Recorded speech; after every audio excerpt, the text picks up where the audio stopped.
If you've ever had your quarters inspected by the commissar and panicked a little bit when he almost found your Tau hentai collection, go ahead and hit that like button. Gentlemen, welcome to Conversion Beam. If I was to ask you what was the most competitive Space Marine squad available, I bet you these guys would come to mind. And I'm sure if I was to ask you what is the ugliest Space Marine squad, it would be these guys. So I believe we have a pretty clear problem here. Our star players look a bit like doo-doo, so I'm gonna try and fix that. The most prominent piece for this conversion is the Firstborn Missile Launcher Backpack. Two of these come in every Devastator box, and they're quite often not used, so you can find them pretty easily if you look online. The Servo Arm and the Missile Launcher Dispenser make this an outrageously fantastic fit for the Desolation Marines. We're going to build these bodies as normal, so clip them out, clean the mold lines, and glue them together. Once that's complete, we can start the next step, which is optional, but I think it makes the Marines look a lot more unique, and that is to remove the chest aquila. We achieve this by cutting away the bulk of it with a sharp knife, and then scraping back and forth with a dull knife until it's as smooth as a baby's bottom. At this point, I decided the sergeant needs a little something to stand out a bit. So I kind of stole this idea from Pete the Wargamer and his Imperial Fist conversion. So I grabbed an unused Flamestorm Gauntlet from the Aggressor kit, and I very carefully cut away until I got the shape I was looking for, which was extra armor plating. With that funky new piece attached, I'm going to go ahead and put on the weapon arm and the backpack. So there's two reasons I'm going to build the Sergeant as normal. First reason being, I kind of like his overly excessive pose. Second reason being, I only have 4 of the missile backpacks. I was considering giving him a knife hand, but I felt like that closed his pose a little too much, so I stuck with the original pistol, which was a wide open pose that I really loved. And then with both the arms attached, I go ahead and put on those Mark III pauldrons, which add a really nice veteran touch to your Space Marine sergeants. For a little bit of flair, I add a piece of antenna from the Infiltrator and Cursor kit, a pair of grenades found on the Mark III Marines, the head from a Suppressor Sergeant, a holstered Mark III pistol, and finally a combat knife from the Primaris Intercessors, completing the conversion for this sergeant and allowing us to move on to the rest of the squad. To attach the Devastator backpack, you will first need to clip off the nub meant for the Desolation power pack, using your own spectacular judgment to line it up in a way that doesn't look ridiculous. Once that's complete, go ahead and attach their rocket rifles, but you can go ahead and leave off the top mounted missile tubes. I have a bit of a plan for those. And while you're at it, you might as well go ahead and attach the heads. For the helmetless dude, I used a head from the Death Watch kit. So I found my first problem at this point in the conversion. The Firstborn backpack was a little too big to allow the ammo feed to fit on the back properly.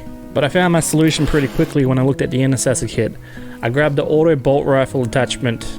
I only needed the magazine from it, so I clipped the rest away.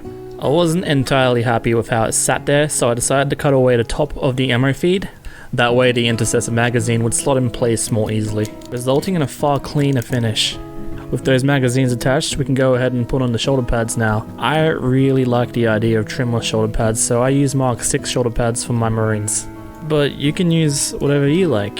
If you like trims, use trims, man. I can't stop you. Or maybe I can.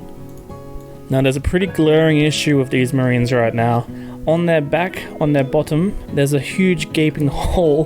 Wait, hold on, wait, listen. From the ammo feed. No, he didn't put the ammo...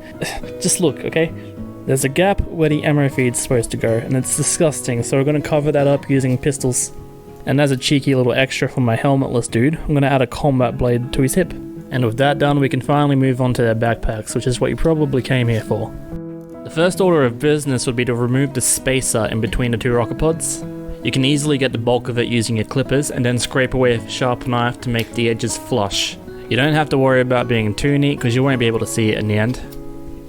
So once that spacer in between is removed, you're going to have to glue them together. This might take a bit of babying and be a bit frustrating, but you know, I believe in you. I think you can do this.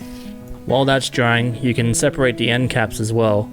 And this might be... oh, and that's gone forever.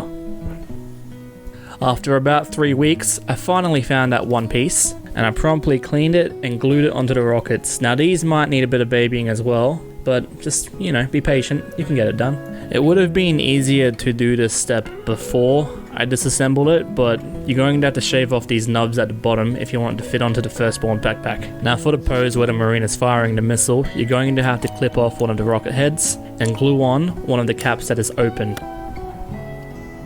Once that's dry, go ahead and grab the fired missile from the Devastator kit, clip off the base for it, and then just kind of shove it into that hole. You will need to baby it again to get it to line up, but you'll get it. And with all of those done, we can start attaching those to the Marines. The surface of this backpack has to be flat, so that skull you see there has got to go. Grab your sharp knife and trim that off, and we can start gluing on the rocket tubes. I'm going to once again defer to your amazing judgment to get them perfectly lined up, because there's no real method to me lining them up, it's just me being hopeful that it works out, and I think it does. As for the Marine firing the rocket, the important part here is what you choose to mount the rocket launcher on. There is so many different things you can choose, but here I chose a Skitarii leg. I cut just below the cloth, which gives me a large surface to glue onto the backpack, which I went ahead and did, lining up the center of that circle with where the skull used to be. Once that dried, I clipped away the knee joint at the angle I wanted the rockets to face, and I attached the rocket pods to that cut, giving him a very, very cool pose and finishing this conversion. And after a bit of paint, this is how they turned out.